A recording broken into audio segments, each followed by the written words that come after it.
விஜய் வந்து அரசியலுக்கு வந்திருக்காரு. பாருங்க, முதல் மாநாட்டுக்கு பிறகு பயங்கரமா அப்படியே பாய போறாரு, புலியா சீர போறாருன்னு சொன்னாங்க. முதல் மாநாடு முடிஞ்ச பிறகு அவர் கட்சிக்கு லீவ் விட்டார். 3 மணி நேரம் பர்மிஷன் வாங்குறாரு ஆர்ப்பாட்டத்துக்கு. 3 நிமிஷத்துல பேச்சு முடிச்சு கிளம்பிட்டாரு. இதுவரையும் கட்சி ஆரம்பிச்சு 1.5 வருஷம் ஆச்சு. மக்களையும் அரசியல்வாதிகளையும் இணைக்கிற பாலமா இருக்கிற மீடியாவை ஏன் சந்திக்கல?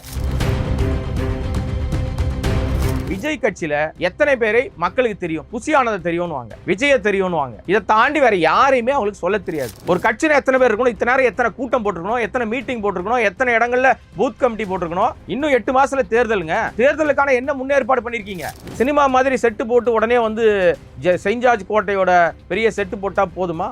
நீங்க இறங்கவே தேவையில்லை தலைவரை. உட்கார்ந்துட்டு இருந்தா ஜெயிச்சிடலாம். நம்ம எம்ஜிஆரா? அப்ப 2026ல வந்து விஜய் சிஎம் ஆக மாட்டாருன்னு சொல்றீங்க? ஏங்க அவர் முதல்ல எம்எல்ஏ ஆகிறாரான்னு பாருங்க. விஜய் வந்து அரசியலுக்கு வந்திருக்காரு. ஸோ ஃபார் இப்போ அவர் கட்சி ஆரம்பிச்சதுலேருந்து இப்போ வரைக்கும் அவருக்கு நல்ல வரவேற்பு இருக்குன்னு பார்க்குறீங்களா? எப்படி உங்களோட பார்வையில்? ஒரு நடிகர், நல்ல நடிகர் இல்லை, நடிகரை பார்க்கறதுக்கு ஒரு கூட்டம் வரதானே செய்யும். அது அரசியல் வரவேற்பு நம்ம எடுக்க முடியாது இல்லை. ஆனால் என்னென்னா, தமிழ்நாட்டை பொறுத்த வரைக்கும் தமிழ்நாட்டு அரசியலையும் சினிமாவையும் பிரிக்க முடியாது. ரெண்டுமே பின்னி பிணைந்தது தான். ஸோ அதனால் இங்கேருந்து பல பேரும் அரசியல் ஆளுமைகளாக மாறிக்கிட்டே இருக்காங்க. இப்போ நீங்கள் சொல்கிற அந்த கேட்டகரியும் எந்த லிஸ்ட்டில் இருக்காருன்னு இனி வரக்கூடிய தேர்தலில் தான் தெரியும் அவருக்கான என்ன வரவேற்பு இருக்குது அப்படின்னு. நடிகராக அவர் எல்லாரும் அறியப்பட்டவர். தமிழ்நாடு தாண்டி உலகம் முழுக்க விஜய்னா தெரியும். பட் அந்த ரசிகர்களுடைய அந்த மனப்போக்கு இருக்குல்ல, ரசிகர் மனப்பான்மை, அது தொண்டராக அவங்கெல்லாம் மாறினா தான் இவருக்கான வெற்றி வாய்ப்பு வரும். அவங்க இன்னும் ரசிகர் மனப்பான்மையில் தான் இருக்காங்க. எப்படி சினிமா தேட்டர் சீட்டை உடைக்கிறாங்களோ அந்த மாதிரி வந்து போகிற எல்லா இடங்கள்லையும் வந்து அடித்து நொறுக்கி போர்க்களம் மாதிரி ஆக்குறாங்க. அந்த கடந்த நீங்கள் ஆர்ப்பாட்டத்தின் போது கூட பார்த்துருக்கலாம். அப்புறம் கம்பெல்லாம் எடுத்துகிட்டு ஓடி போயிடுறாங்க. அப்புறம் தேடிக்கிட்டு இருக்காரு. இன்னும் அவங்க தொண்டர்கள் ஸ்டேஜுக்கு போகவே இல்லை. தொண்டர்களாகவே மாறல. தொண்டர்களாக மாறினாதான் வரவேற்பு என்னவா இருக்குன்னு அப்படின்றது நமக்கு தெரிய வரும். இன்னொரு விஷயம், அவருக்கு கிடைத்த வாய்ப்புகளை எல்லாம் அவர் தவற விட்டுக்கிட்டே வரார். ஏன்னு தெரில. பாராளுமன்ற தேர்தலில் அவர் வந்து நின்று அவருக்கு என்ன பர்சன்டேஜ் மக்கள் வந்து வாக்களிக்கிறாங்கன்னு தெரிஞ்சுக்கிட்டு இருக்கலாம். ஒரு டெஸ்டிங்காக அதை பயன்படுத்திருக்கலாம். அவர் நிற்கலை. அடுத்து இடைத்தேர்தலெலாம் வந்துச்சு, எங்கேயுமே அவர் அதுக்கான மெனக்கெடுதலே எடுக்கலை. அப்போல்லாம் காரணம் என்ன சொல்லிட்டாங்கன்னா, அவர் இன்னும் சினிமாவிலேருந்து முழுமையாக அரசியலுக்குள்ளே வரல. பாருங்கள், முதல் மாநாட்டுக்கு பிறகு பயங்கரமாக அப்படியே பாய போகிறாரு, புலியா சீர போகிறாருன்னு சொன்னாங்க. முதல் மாநாடு முடிஞ்ச பிறகு அவர் கட்சிக்கு லீவ் விட்டார். லீவ் விட்டாரு நான் சொல்லலைங்க. அப்படிங்கிற அந்த ஒரே ஒரு இலக்கை வச்சுதான் போற மாதிரி அந்த 2026 தான் இலக்கு அப்படின்ற மாதிரி சொல்றாரு. ஸோ அப்படி இருக்கும்போது இல்ல அந்த விஷயத்தை பண்ணிட்டாருன்னு எடுத்துக்கலாம். இல்ல நீங்க சொல்ற விஷயத்துக்குள்ள ஏன் நான் இடைமறிச்சு வந்தேன் அப்படின்னா, உங்களுக்கு நீங்க முழு நேர அரசியல்வாதியாக மாறணும் அப்படின்னா, இங்க தமிழ்நாட்டு கள நிலவரம் வந்து முழுமையா தெரியாம நீங்க அரசியல்வாதியாகவே மாற முடியாது.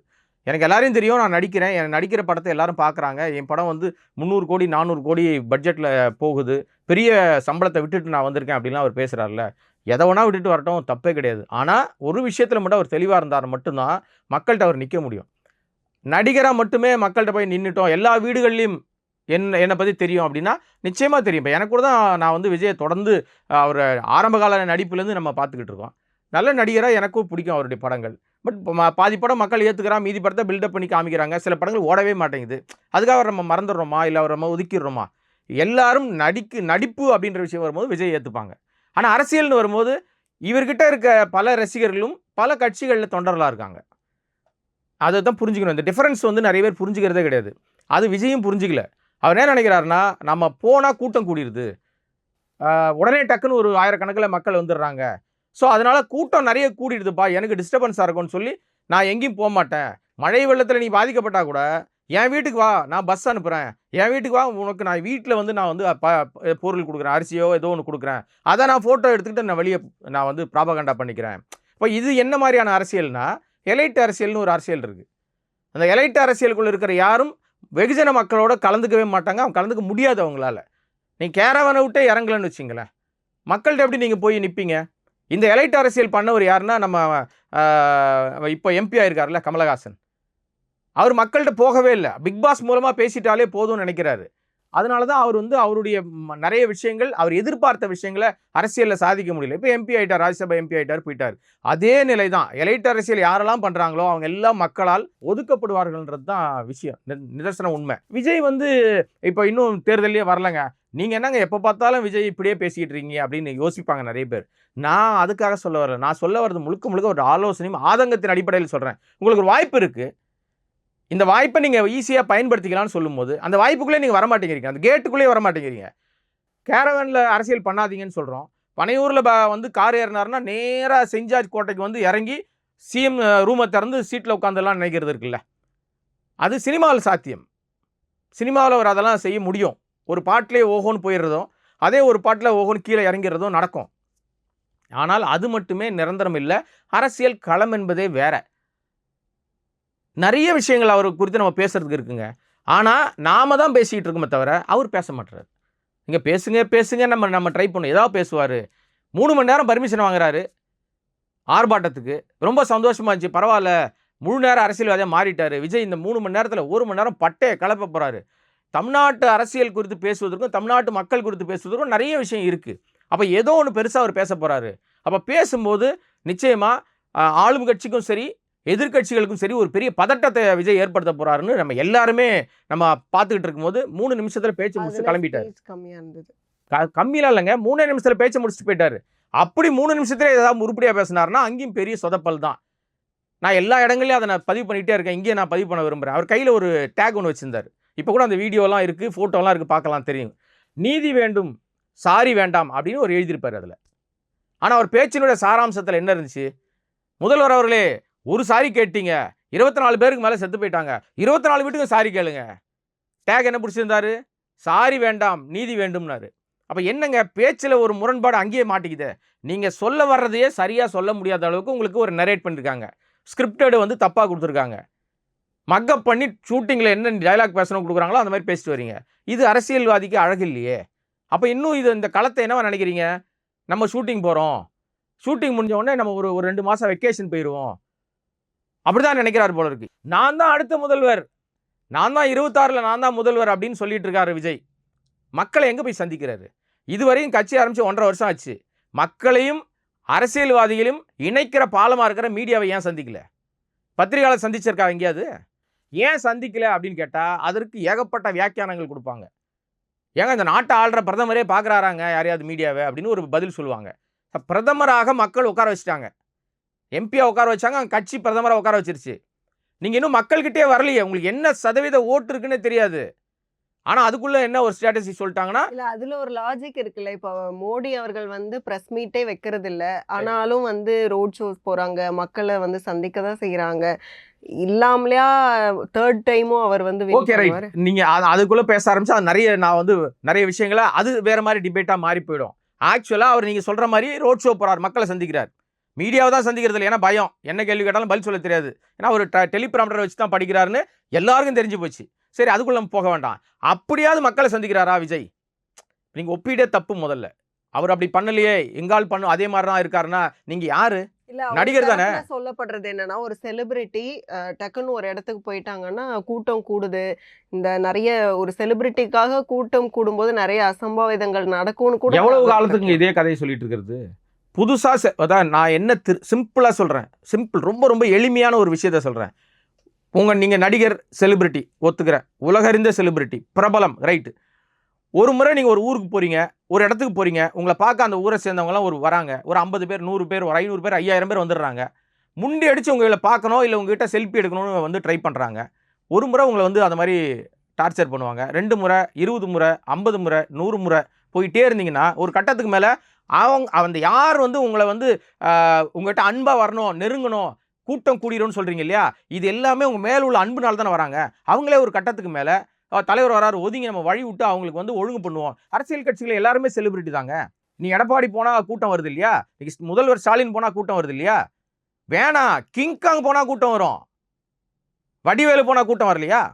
நீ எவ்வளோ காலத்துக்கு அதே கதையை சொல்லிட்டு இருப்பாங்க? அப்போ மக்கள்கிட்ட போகாமையே நான் செலிபிரிட்டிப்பா, எங்கே போனாலும் கூட்டம் கூடிரும், அசம்பாவிதம் நடந்துடும், அதனால நான் வந்து வீட்டுக்குள்ளேயே பங்களாக்குள்ளேயே இருப்பேன், நான் வந்து அங்கே உட்காந்துக்கிட்டே நான் வந்து காணொலி வழியாக பேசியே ஜெயிச்சிருவேன். இது எந்த எந்த என்ன மாதிரியான இது அரசியல் நிலைப்பாடுன்னு நம்ம புரியல. இல்லை அவருக்கு யார் அப்படி சொல்லி கொடுக்குறாங்கன்னு தெரில. நிச்சயமாக விஜயா செய்யக்கூடிய நபர் இல்லை. அவரை சுற்றி ஒரு 4 பேர் இருக்காங்க. இந்த 4 பேரும் சொல்லி என்ன கொடுக்குறாங்களோ அவங்கள தாண்டி அவர்கிட்ட யாரும் போகவே முடியல. நான் சில ஊர்களெல்லாம் வந்து அந்த மன்றங்களை சேர்ந்த மாவட்ட நிர்வாகிகள், மாநில நிர்வாகிகள் என்கிட்ட பேசிகிட்டு இருக்கு. இப்போ கூட பேசிட்டு தான் இருக்காங்க. அவங்கள பெரும்பாலான குற்றச்சாட்டு என்னவா இருக்குன்னா, ஆதங்கத்தோடு சொல்கிறது, எங்கள் குறைய யார்கிட்ட சொல்கிறதுனே தெரிலங்க. கட்சி ஆரம்பித்து 1.5 வருஷம் ஆச்சு. இந்த பதவியெல்லாம் கொடுத்தேன்னு சொல்கிறாங்க. ஆனால் இது சம்பந்தமான விஷயங்களை செய்யணும். இது ஒரு மீட்டிங் போடணும். இங்கே ஒரு விஷயம் பண்ணணும். யார்கிட்ட எதை சொல்கிறது? யார் ஃபோன் பண்ணாலும் எடுக்க மாட்டாங்க. மாநில நிர்வாகிகள் பேசுகிறதே கிடையாது. மாநில நிர்வாகிகள் யாருன்னே முதல்ல எங்களுக்கு தெரியல. அடையாளப்படுத்தவே மாட்டேங்கிறாங்க. நான் திருப்பி கேட்குறேன், விஜய் கட்சியில் எத்தனை பேரை மக்களுக்கு தெரியும் அப்படின்னு ஒரு கேள்வி நீங்கள் போய் முன் வச்சிங்கன்னு வச்சிங்களேன் மக்கள்கிட்ட. டக்குன்னு உடனே என்ன சொல்லுவாங்கன்னா, புசி ஆனதை தெரியும்னு வாங்க, விஜயை தெரியும்னு வாங்க. இதை தாண்டி வேறு யாரையுமே அவங்களுக்கு சொல்ல தெரியாது. அடையாளப்படுத்துகிற தலைவர்களாக யாருமே இல்லையா? ஒரு கட்சியில் எத்தனை பேர் இருக்கணும், இத்தனை நேரம் எத்தனை கூட்டம் போட்டிருக்கணும், எத்தனை மீட்டிங் போட்டிருக்கணும், எத்தனை இடங்களில் பூத் கமிட்டி போட்டிருக்கணும். இன்னும் 8 மாதத்தில் தேர்தலுங்க. தேர்தலுக்கான என்ன முன்னேற்பாடு பண்ணியிருக்கீங்க? இளைஞர்கள் நிறைய பேர் வந்து விஜய்க்கு சப்போர்ட்டா இருக்காங்க. அதாவது கரெக்டா அவருமே வந்து அந்த பரிசு வழங்கக்கூடிய அந்த விழாலாம் நடத்துறாருங்கும்போது யங்ஸ்டர்ஸை கவர் பண்றாரு அப்படிங்கிறதான். ஸோ அப்படி பார்க்கும்போது பிரசாந்த் கிஷோர் வந்து சொன்ன ஒரு விஷயம் என்னன்னா, வீட்டுக்கு ஒருத்தர் ஓட் பண்ணா போதும், விஜய் வந்து ஜெயிச்சிடலாம், அதுக்கான வாய்ப்பு இருக்கு.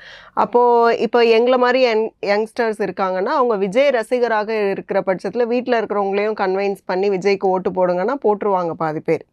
ஸோ அப்படி கூட அப்படின்னு நீங்க நம்புறீங்க? கன்வர்ஷன் வந்து நடக்கலாம்ல வாய்ப்பு இருக்கான்னு கேட்குறேன். அப்படின்னு நீங்க நம்புறீங்க? இல்ல இல்ல உங்க ஏஜ் அவர் உள்ள சொன்ன அந்த கணக்குப்படி அந்த பிரசாந்த் கிஷோரே இப்ப இல்லங்க, இவர்கிட்ட போயிட்டாருங்க. இல்ல அவர் வந்த ஏன் டைம்ல ஒரு போனாருன்றதுக்கும் சஜஷன் காரணம் இல்ல. கொடுத்துருக்காரு. அதுதான் என்ன காரணம்னா, நீங்க யாரையும் அரவணைப்பதற்கான விஷயங்கள் அங்க நடக்கல. நீங்க கன்வே பண்ற விஷயம் இருக்குல்ல, விஜய் கிட்ட நேரடியாக ஒரு விஷயத்தை கன்வே பண்ணுவதற்கு ஒரு பெரிய லாபியை தாண்டி தான் அவர்கிட்ட போக வேண்டியிருக்கு. பல பேர் போய் சொல்ல முடியல. அவரை நீங்க பிகே பத்தி சொல்லிட்டு இருக்கீங்க, பிரசாந்த் கிஷோரை பத்தி.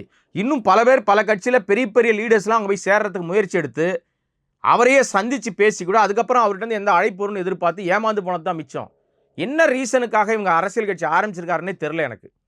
ஏன்னா அதற்கான எந்த முன்னேற்பாடுகள் கம்பெனி மாதிரி நடக்குதுங்க. இது கம்பெனி தான் டர்ன் ஓவர் காட்டுவாங்க, வருஷத்துக்கு ஒரு முறை காட்டுவோம், இந்த முறை நம்ம வந்து இவ்வளோ விஷயங்கள் பண்ணுவோம் அப்படின்னு. ஒவ்வொரு முறையும் ஒரு மாநாடு நடக்கும்போது பரபரப்பு இருக்கும், அதுக்கப்புறம் காணா போயிடுது. அதுக்கப்புறம் என்ன பண்ணுறாரு என்ன செய்கிறாரு யாருக்கும் தெரிய மாட்டேங்குது. இன்னும் 8 மாதத்துக்குள்ள, இன்னும் 8 மாதத்தால் தேர்தல் இருக்குது. இந்த தேர்தலுக்குள்ளே நீங்கள் சொல்கிற அந்த கணக்குப்படி எல்லா வீடுகள்லையுமே இளைஞர்கள் இருக்காங்க, எல்லாருமே விஜய்க்கு ஆதரவாக இருக்காங்கன்னே வச்சுப்போம். உங்கள் கூற்றுப்படியே நான் வரேன். அந்த எல்லாரும் என் பையன் சொல்கிறான் அப்படின்றதுக்காக நான் ஓட்டு போட்டுருவேனா? எனக்கு தெரியும் இல்லை யாருக்கு ஓட்டு போடணும்னு. யார் இந்த மாநிலத்தை ஆள வேண்டும், யார் சரியாக இருப்பார்கள் அப்படின்னு நம்ம தெரியும்ல. ஏன்னா இத்தனை ஆண்டு இப்போ நம்ம வயசு வந்து அதெல்லாம் தாண்டி தானே வந்திருக்கு. எத்தனையோ தேர்தலில் பார்த்து நம்ம வந்திருக்கோம். அரை சதத்தை அடைஞ்சிருக்கேன். எனக்கே 51 வயசு ஆகுது. அப்போ இத்தனை ஆண்டுகாலம் நான் எத்தனை தேர்தலில் பார்த்துருப்பேன். அப்போ அந்த தேர்தல் பையன் சொல்லிட்டானதுக்கான ஓட்டு போட முடியுமா? இல்லை என் பொண்ணு சொல்லிட்டான்னு ஓட்டு போட முடியுமா? இங்கே என்ன தான் போய் புரட்டெல்லாம் பேசுனீங்கன்னா வேலைக்கு ஆகாது. இன்றைக்கி வரைக்கும் எம்ஜிஆர் வந்து கடவுள் தான் இங்கே இருக்கவங்களுக்கு. அந்த வாக்காளர்கள் மாறவே மாட்டாங்க. என்ன வேணால் சொல்லி பாருங்கள், புரட்சித் தலைவருடைய மேல் உள்ள அந்த அன்பும் அந்த விஷயமும் மாறாது. அதே மாதிரி தான் ஜெயலலிதா அம்மையாக இருக்கும். நீங்கள் அவங்க ஊழல் குற்றவாளின்னு சொல்லி நீங்கள் சொன்னால் கூட, அது கன்விக்டான தகவல் தெரிஞ்சால் கூட, ஆனாலும் அதெல்லாம் தூக்கி தள்ளிட்டு புரட்சி தலைவிப்பான் தான் பேசுவாங்க. அந்த வாக்காளர்கள் வந்து மாறவே மாட்டாங்க. இரட்டை இலை சின்னம் ஓட்டு யார் போடுறாங்களோ அவங்க தான் போடுவாங்க. அதே தான் நம்ம திமுகவுக்கும். உதயசூரனுக்கு ஓட்டு போடுற அந்த ஃபேமிலி மாறவே மாறாது. அங்கேயும் இளைஞர்கள் இருக்க தானே செய்கிறாங்க, வழி வழியாக வந்துட்டு தானே இருக்குது. இப்போ எங்கே இருக்கிற இளைஞர்கள் மாறுவாங்க அப்படின்னா, ஆல்ரெடி ஏற்கனவே எங்கள் அண்ணன் சீமான்ட்ட ஒரு கூட்டம் இருக்குது. அந்த கூட்டம் அங்கே இப்போ தான் தெரியுது, ஆகா நம்ம தப்பான ஒரு இடத்துக்கு வந்துட்டோம் போல இருக்குன்ட்டு. அது இப்போ விஜய் கட்சி ஆரம்பிச்சோன்னா பாதி அங்கே ஓடி போயிடுச்சு. அதனால தான் தம்பி நீ என்கிட்ட வான்னு அவர் பேசினார். ஒன்றும் செல்ஃப் எடுக்கலை. கடைசியில் என்ன சொன்னார், தம்பி ஒன்று இங்கிட்டு நில்லு, இல்லை அந்த பக்கம் நில்லு, நடுவில் நின்னா என்ன நடக்கும் அப்படின்னு பேசினார். எல்லாருக்கும் தெரிஞ்ச ஒரு விஷயம். ஆகா இப்போ யாருக்குடைய வாக்குகளை யார் பிரிக்க போகிற? இப்போ விஜய் நிச்சயமாக ஒரு சதவீத வாக்கை வாங்குவாருங்க. ஆனால் அந்த வாக்குகள் என்னுடைய கணிப்பின்படி சீமான் அவர்கள் வாங்குகிற வாக்கை விட கம்மியாக தான் இருக்கும் நான் நினைக்கிறேன். அதிர்ச்சியாக இருக்குல்ல உங்களுக்கு? ரொம்ப அதிர்ச்சியாக தான் இருக்கு. அதுதான் உண்மை. 26 தேர்தல் வரும்போது தெரியும். ஆனால் அதுக்கு முன்னாடி இந்த 8 மாத காலத்துக்குள்ளாக இவர் ஏதாவது ஒரு, ஏன்னா இப்போ நான் முதல்வர்னு சொல்லி இவர் தலைமையில் ஒரு கூட்டணி உருவாதுன்னு வச்சுங்களேன்.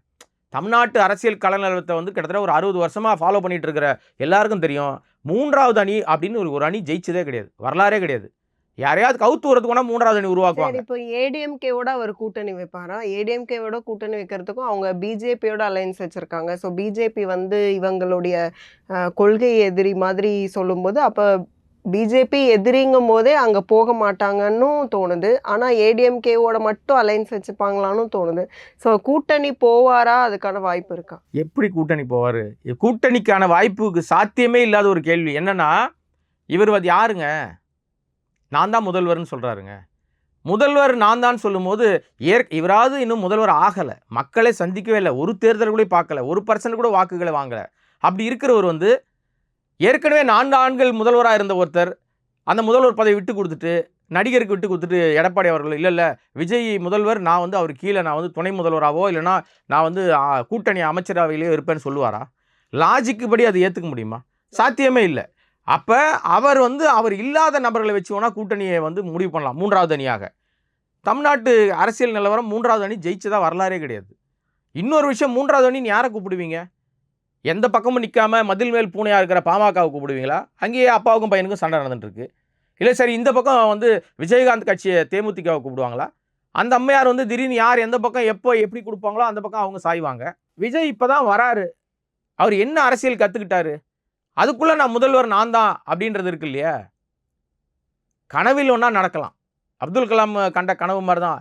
பெரிய ஆளுமையான கனவு காணுங்க, தப்பு இல்லை. அதனால் கனவு காணலாம். அது செயல்பாட்டுக்கு வருவதற்கு நீங்கள் என்ன உழைக்கிறீங்கன்னு ஒன்று இருக்குல்ல. உங்களுடைய மெனக்கெடுதல் என்னவா இருக்குது? உங்களுடைய உண்மையான உழைப்பு என்னவா இருக்குது? சினிமா மாதிரி செட்டு போட்டு உடனே வந்து செயின்ட் ஜார்ஜ் கோட்டையோட பெரிய செட்டு போட்டால் போதுமா? அங்கே உட்காந்துட முடியுமா? இன்றைக்கி பல பேர் நான் தான் அந்த மந்திரி அப்படின்னு எழுதி உட்காந்துட்டு இருக்காங்க. கடைசியில் மக்கள் அவங்கள எந்திரின்னு அனுப்பிட போகிறாங்க. அதான் நடக்க போகுது. நம்மளும் அதை வேடிக்கை தான் பார்க்க போகிறோம். ஜனநாயகன் வந்தால் அரசியல் பிரச்சனை ஏதாவது வருமா? அதெல்லாம் ஒன்றும் வராதுங்க. அது ஒரு சினிமாங்க, அது அவ்வளோதான். அது ஒரு சினிமா. அந்த சினிமா வந்தால் சினிமாவை பார்ப்பாங்க. ஆனால் அரசியல் படமாக அவர் நடிச்சிருந்தார்னா நிச்சயமாக மக்களால் ஏற்கப்படுமான்றதே ஒரு பெரிய கேள்விக்குறி. என்ன பெரிய பிரச்சனை வந்துட போகுது? இன்னொரு விஷயம், சமீபத்திய அவருடைய எல்லா படங்கள்லையும் மக்கள்கிட்ட வந்து சேர வேண்டிய விஷயங்கள்லாம் விட்டுடுறார். எது சேரக்கூடாத விஷயமோ அதை தான் அவர் செய்கிறார். இப்போ நீங்கள் வந்து எம்ஜிஆரை ஏன் கொண்டாடுறாங்க? திரும்பி எம்ஜிஆர் உதாரணம் சொல்லித்தான் ஆகணும் நான். எம்ஜிஆரை ஏன் கொண்டாடுறாங்கன்னா, எம்ஜிஆர் படங்களிலும் சரி, அது மற்ற அவர் இயல்பான விஷயங்கள்லையும் சரி, மது குடிக்கிற மாதிரி காட்சிகளை நடிக்க மாட்டார், சிகரெட் பிடிக்கிற மாதிரி காட்சிகள் நடிக்க மாட்டார். இப்படி ஒரு ஒரு கொள்கையாகவே வச்சுக்கிட்டு திரையில் நிறைய விஷயம் இயல்புலேயும் அவர் கிடையாது. அப்போ நீங்கள் இவருடைய படங்களில், விஜயினுடைய படங்களில் இப்போ எல்லா படங்கள்லையும் இவர் வந்து குடிச்சிட்டு தான் எந்திரிக்கிறார். கிளாஸுக்கே குடிச்சிட்டு தான் போகிறார். கிளாஸ் எடுக்க பசங்களுக்கு வாத்தியாராக நடிக்கிறாரு சில படங்களில். அங்கே அப்படி தான் போகிறாரு. முழு நேரம் எப்படி குடிக்கலாம், எப்படி வந்து போதைப் பொருளை கடத்தலாம், எப்படி கடத்தல்காரனோட வந்து சண்டை போடலாம், இது மட்டுமே பிரதானமான கதையாக நீங்கள் வச்சுக்கிட்டு, ஆனால் வெளியில் பேசுகிறது என்னவா இருக்குது? மக்களை எப்படி திருத்துறீங்க? இப்போ நீங்கள் வந்து இன்றைக்கி தான் அவர் ஒரு பதில் சொல்கிறார்ல, சினிமாவை மட்டும் பாருங்க. Right, very good, super. ஆனால் இன்றைக்கு உங்களை ஃபாலோ பண்ணுகிற லட்சக்கணக்கான ரசிகர்களுடைய மேனரிசம் என்னவா இருக்குன்னு பாருங்களேன். குழந்தைகள் ஆரம்பித்து பெரியவங்க வரைக்கும் விஜய் மேனரிசம்னு ஒன்று வச்சுருக்காங்க. சின்ன பசங்க கூட பட்டனெல்லாம், சட்டை பட்டனெலாம் அவுத்து போட்டுட்டு பனினோட போட்டு அப்படியே தலையை கோதி, அது ஒரு காலகட்டத்தில் ரஜினி கிட்டேருந்து காப்பி அடிச்சது. ரஜினி அந்த மாதிரியான ஒரு ஸ்பீட் மேனரிசம் பண்ணியிருப்பார். அதில் பெரும்பகுதி பார்த்தீங்கன்னா ரஜினி அப்படியே காப்பி அடிச்சிருப்பார் விஜய். தனியாக இவருக்கு ஒன்றும் பெருசாலாம் இருக்காது. ஆனால் அது இப்போ விஜய் பண்ணக்கூடிய பல விஷயங்களில் அப்படியே காப்பி அடிக்கிறாங்க. நீங்கள் எப்படி ஒரு பாட்டில் வந்து கீழே வைக்காமல் மொத்தமாக குடிச்சு முடிக்கிறீங்க, அப்படி டிஸ்க்ளைமராக போட முடியும். சினிமாவில் போடலாம், இதை பயன்படுத்தாதீர்கள், இதை நீங்கள் பயிற்சி எடுக்காதீர்கள், இதை பார்த்து காப்பி அடிக்காதீங்க, போட்டால் கேட்டுருவானா? என் தலைவன் மாதிரியே நான் பண்ணுறேன் பாருன்னு செய்வான். நீங்கள் என்னவா திரையில் காமிக்கிறீங்களோ 1000 விளக்கங்கள் கொடுத்தாலும் அதை காப்பி அடிப்பதற்கு ஒரு ஒரு கூட்டம் இருக்குல்ல, இளைஞர் கூட்டம். நீங்கள் சொல்கிற இளைஞர் கூட்டம் இருக்குல்ல, இந்த கூட்டத்துக்கு அப்பன் சொன்னாலே கேட்காதுங்க, அம்மா சொன்னாலே கேட்காது. ஆனால் ஸ்க்ரீனில் அவர் சொன்னால் கேட்டுரும். அவர் ஆதர்ச நாயகனாக ஒருத்தனை பார்க்குறாங்க இல்லையா, ஒரு ஹீரோவை. அது யாராவனா இருக்கலாம், ரஜினியாக இருக்கலாம், கமலா இருக்கலாம், அஜித்தாக இருக்கலாம், விஜயா இருக்கலாம், யாராவனா இருக்கலாம். அவர்கள் என்ன செய்கிறார்களோ அதை அப்படியே ஃபாலோ பண்ணணும் அப்படின்னு இவங்களுக்குள்ளே ஒரு, நான் அந்த இடத்துல பொருத்தி பார்த்துக்கிறான். நான் யார் தெரியுமா, நான் தான் ஹீரோ அப்படின்னு. அப்போ அவர் செய்கிறத அப்படியே காப்பி அடிக்கிறான். அதே மாதிரி சட்டை வாங்கி போட்டுக்கிறான், அதே மாதிரி உடை அலங்காரம் வச்சுக்கிறான், அதே மாதிரி சிகரெட் பிடிக்கிறான், அதே மாதிரி புகையை வட்டமாக விடுறான், அதே மாதிரி பாட்டில் வந்து கீழே இறக்காமல் மொத்த மதுவையும் குடிச்சு முடிக்கிறான். இப்படி பல விஷயங்களில் ஃபாலோ பண்ணுறாங்கல்ல. இதெல்லாம் உங்களுக்கு தான் பாதகமாக மாறும். இது எப்போ அவர் உணராமல் இருப்பாரா? அதோட விட்டுட்டு நான் சினிமாவில் இனிமேல் இந்த படம் பாரு, ஜனநாயகன் வந்து அரசியல் படம், இன்னும் அது மாதிரி எதுவுமே இருக்காது. கண் கெட்ட பிறகு சூரிய நமஸ்காரம் பழமொழி சொல்லுவாங்கல்ல, மொத்த படமா தானேங்க. இன்னொரு விஷயம், ஏன் மக்களையும் வந்து அரசியல்வாதிகளையும் இணைக்கிற பாலமாக இருக்க மீடியாவை சந்திக்க மறுக்கிறாருன்றதுக்கு பல காரணங்களில் முக்கியமான காரணம், அவர் போய் மீடியாவில் உட்காந்து அவங்க கேட்குற கேள்விக்கெல்லாம் பதில் சொல்கிறது சிக்கலாக போயிடும். பல கேள்விகள் வந்து அவர் பதில் சொல்ல முடியாத கேள்விகளாக இருக்கும் அப்படின்னு ஒரு கருத்தை வந்து இவங்களே கலைப்பு விட்டுருக்காங்க. எத்தனை கேள்வி அப்படி கேட்ட முடியும்? நாகரிகம் இல்லாமல் கேட்கறதுக்கும் சில பேர் இருக்க தான் செய்கிறாங்க. பர்சனல் கேள்விகள் வரும். எத்தனை கேள்விகள் கேட்டாலும் சிரிச்சுக்கிட்டே பதில் சொல்கிறவன் தான் அரசியல்வாதி. அடித்தாலும் வலிக்காமல் சிரிக்கிறான் அப்படின்னு ஒரு பழமொழி இருக்குல்ல, நம்ம காமெடி இருக்குல்ல சினிமாக்குள்ள, எவ்வளோ அடித்தாலும் தாங்குறான்டா இவன், ரொம்ப நல்லவன்டா அப்படின்ற மாதிரி. வேறு வழியே இல்லைங்க. இன்றைக்கி மக்கள்கிட்ட நீங்கள் வந்து எப்படி காமிக்கிறீங்களோ உங்களை, அப்படித்தான் உங்களை அடையாளப்படுத்துவாங்க. நீங்கள் மக்களை சந்திக்க கூட அவசியம் இல்லைன்ற கருத்தை கூட நம்ம ஏற்றுக்கலாம். ஆனால் ஊடகங்களை சந்திக்கலைன்னா உங்களுடைய செயல்பாடுகள் அவ்வளவும் நீங்கள் சந்திக்காமல் இருக்க உங்களை பற்றியான ஒப்பீடுகள் மக்கள்கிட்ட வேறு மாதிரி போய் சேர்ந்துக்கிட்டே இருக்கும். அப்போ எங்கே அரெஸ்ட் பண்ணணும்? பொத்தல் பையில் போட்டுக்கிட்டே இருக்க மாதிரி நான் பாருங்கள் மாணவர்களுக்கெல்லாம் வந்து நோட்டு புக் கொடுக்குறேன். அதை எத்தனை வருஷமாக பண்ணுறீங்க? சில ஆண்டுகளுக்கு முன்னாடி தான் ஆரம்பிச்சிங்க. அதுலேயும் பல குளறுபடிகள், ஏகப்பட்ட பிரச்சனைகளோடு தான் அவர் வந்து போயிட்டு இருக்காருங்க. இன்னும் என்ன சொல்ல வருதுன்னா, ஐயோ நான் யாருக்கும் ஃபேன் கிடையாது. நான் உண்மையை சொல்கிறேன். என்ன ஒரே ஒரு விஷயம்னா, அரசியலுக்கு நீங்கள் வரக்கூடாது நான் சொல்லவே இல்லை, வாங்கன்னு தான் சொல்கிறோம். இந்த பிரச்சனைகளை ஏன் நீங்கள் வந்து கையில் எடுக்க மாட்டேங்கிறீங்கன்னு சொல்கிறோம். மக்களை சந்திப்பதற்கு தவிர்ப்பதற்கு என்ன காரணம்னா, செலிபிரிட்டின்னு ஒரு காரணத்தை சொல்லிடுறீங்க. எவ்வளவு காலம் நீங்கள் செலிபிரிட்டியாக இருப்பீங்க? ஒரு இடத்துல போய் நின்று நீங்கள் வந்து பிரச்சாரம் பண்ணித்தானே ஆகணும். உங்கள் வாக்காளர் உங்கள் வேட்பாளர்கள் நீங்கள் போய்த்தானே ஆகணும். தமிழ்நாடு முழுக்க போகாமல் ஜெயிக்க முடியுமா? இல்லை, ஜெயிக்கவே வேணாங்க, வாக்குகளை கேட்கவாது நீங்கள் போகணும்ல, டிவிலேயே பேசிட முடியுமா? வைரஸ் காலகட்டத்தில் கூட மாஸ்க் போட்டுக்கிட்டு எல்லா தலைவர்களும் போனாங்க. உங்களை எது தடுக்குது தெரியுமா? உங்களை சுற்றி இருக்கிறவர்கள் சொல்லி கொடுக்குற ஒரு விஷயம், நீங்கள் இறங்கவே தேவையில்லை தலைவரை, உட்காந்துட்டு இருந்தால் ஜெயிச்சிடலாம். நம்ம எம்ஜிஆரா? பல பேர் ஒப்பிடுறாங்க எம்ஜிஆரோட. அபத்தமான ஒப்பீடு. என்ன தகுதி இருக்கு? இதெல்லாம் வந்து ஏற்றுக்கவே முடியாத விஷயம். ஆனாலும் விஜய் வருவதற்கு மாறுபட்ட கருத்தல்ல. நான் வரவேற்கிறேன் விஜய் வர்றதை. ஆனால் வரவேற்கிற அதே நேரத்தில் எங்கே வரீங்க? நீங்கள் பனையூர்லேயே உட்காந்துக்கிறீங்க, இறங்கி வர மாட்டேங்கிறீங்க, கிடைக்கிற வாய்ப்புகளை தவற விடுறீங்க, பேச வேண்டிய விஷயங்களே மறந்துடுறீங்க. முதல் மாநாட்டில் என்ன பேசினாரு? என்ன நீங்கள் சொன்னீங்க முதல்ல, கொள்கை எதிரின்னு சொல்லிட்டாரு பாஜக. போகிற போல் நான் வந்து லைட்டாக அவனை தட்டுவேன், அடிக்கிற மாதிரி அடிப்பேன், ஆனால் உனக்கும் வலிக்கக்கூடாது, அதில் கோவப்பட்டு நீ எனக்கும் வலிக்கிற மாதிரி செஞ்சிடக்கூடாதுன்னு பாஜகவை அப்படி பயன்படுத்துகிறாரு. என்னுடைய நேர் எதிரி திமுக. தப்பே கிடையாது. திமுகவை பேசணுன்னா இது மட்டும்தான் இருக்கா? பேச முடியாது அவங்களுக்கு?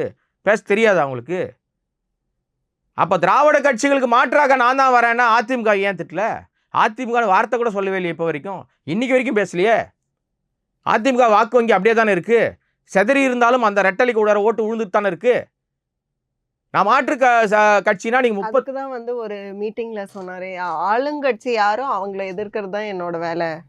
நல்ல விஷயங்க. 35% வாக்குகளை தாண்டி வெற்றி பெற்றால், வாக்கு யார் வாங்குறாங்களோ அவங்க தான் ஆட்சியை பிடிக்க முடியும். 35க்கு மேலே 40% வாக்குகளை வாங்கினா தான்.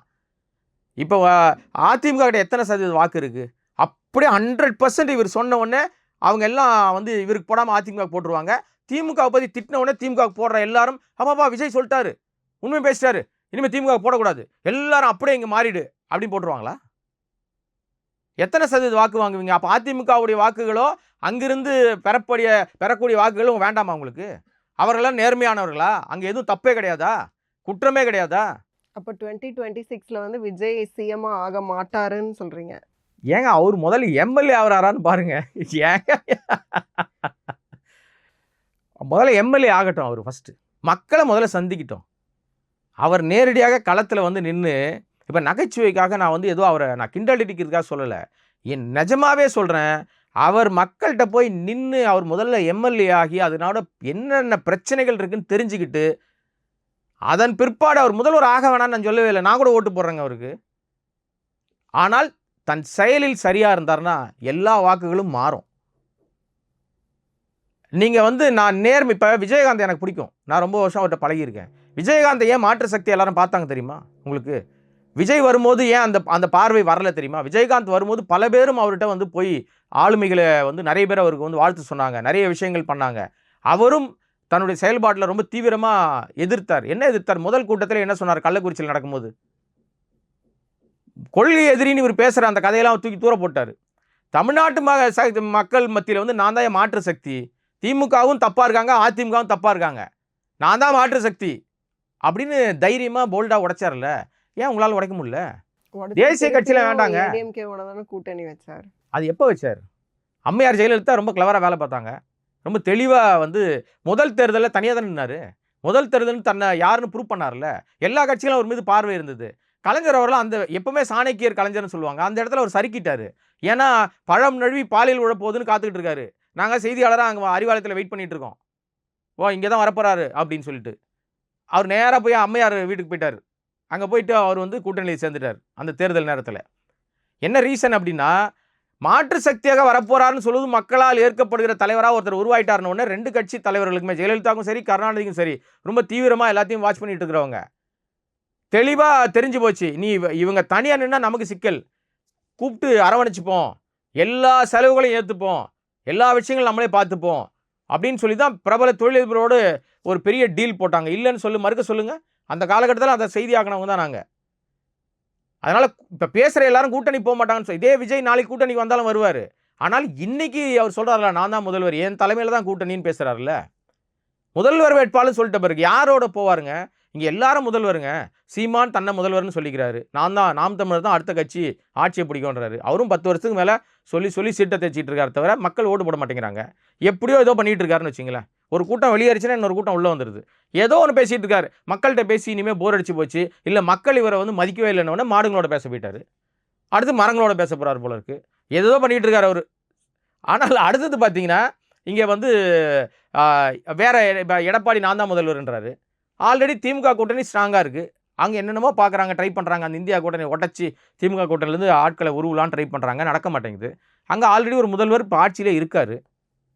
அப்போ அங்கே ஒரு முதல்வர் இருக்கார். நீங்கள் தான் முதல்வர், உங்களுக்கு முதல்வர் ஏதாவது துணை முதல்வர் கொடுக்கணும்னு விசிகாக்கு என்னென்ன ஆசை வார்த்தை காட்டி பார்க்குறாங்க. அவர் நான் இதுக்கெல்லாம் மசீர் ஆள் கிடையாதுன்னு சொல்லிட்டார் தெளிவாக. பார்க்குற எல்லாரும், கட்சி ஆரம்பிக்கிற எல்லாருமே அரிதாரம் பூசிட்டாலே, ஒரு படம் ஜெயிச்சிட்டாலோ இல்லை ஒரு படத்தில் நடித்து ஹீரோவாக வந்துட்டாலே அடுத்து அவங்களுடைய கனவு நாற்காலி கனவு தான். ஒன்று முதல்வர், இல்லைன்னா பிரதமர், அடுத்து அதிபர்னு கூட போட்டுப்பாங்க. நீங்கள் எல்லாரும் முதல்வராக இருந்துட்டா யார் வந்து உங்களுக்கு யார் சேருவீங்க? தமிழ்நாட்டில் இனிமே தனித்து எந்த ஆட்சியும் வராதுங்க. ஆனால் தனித்து என்பது வந்து என்ன சொல்ல வரேன்னா, இதுவும் வந்து கூட்டணி ஆட்சி கிடையாது. ஆனால் கூட்டணியோடு சேர்ந்து தான் அவங்க ஆட்சி பிடிச்சிருக்காங்க திமுக. இனிமே தனியாக திமுக மட்டும் தனியாக நின்று வேற எல்லாரும் தனித்தே நின்னா யாருமே வெற்றி பெறக்கூடிய அந்த எண்ணிக்கையை பெற முடியாது. அதான் தமிழ்நாட்டு நிலவரம். அதனால தான் அந்த கூட்டணியை பலமாக வச்சுருக்காங்க. பெரிய கூட்டணியாக நாங்கள் சேரணும். அப்போ எடப்பாடி சொல்லியிருக்காருல, மிகப்பெரிய கட்சி எங்ககிட்ட வரப்போகுதுன்னு சொல்லியிருக்காருல, வந்து வரப்போகுதுன்னு சொல்லிட்டே இருக்காருல்ல. புலி வருது கதையாக தான் இருக்கும். புலி வருது கதை தெரியும்ல எல்லாருக்கும். ஒரு நாள் திடீர்னு வந்துட்டு போயிருக்கோம், தெரியவே தெரியாது யாருக்கும். அந்த மாதிரி தான் ஒரு நிலை வரும்னு நம்ம நினைக்கிறோம். ஏன்னா சூழல் 8 மாதத்தில் என்ன வேணால் மாறலாம், எப்படி வேணால் மாறலாம், யார் வேணாலும் எந்த பக்கம் வேணாலும் மாறுவாங்க. அப்போ என்ன நடக்கும்னு நமக்கு தெரியாது. ஸோ காத்திருக்கணும், பார்ப்போம்.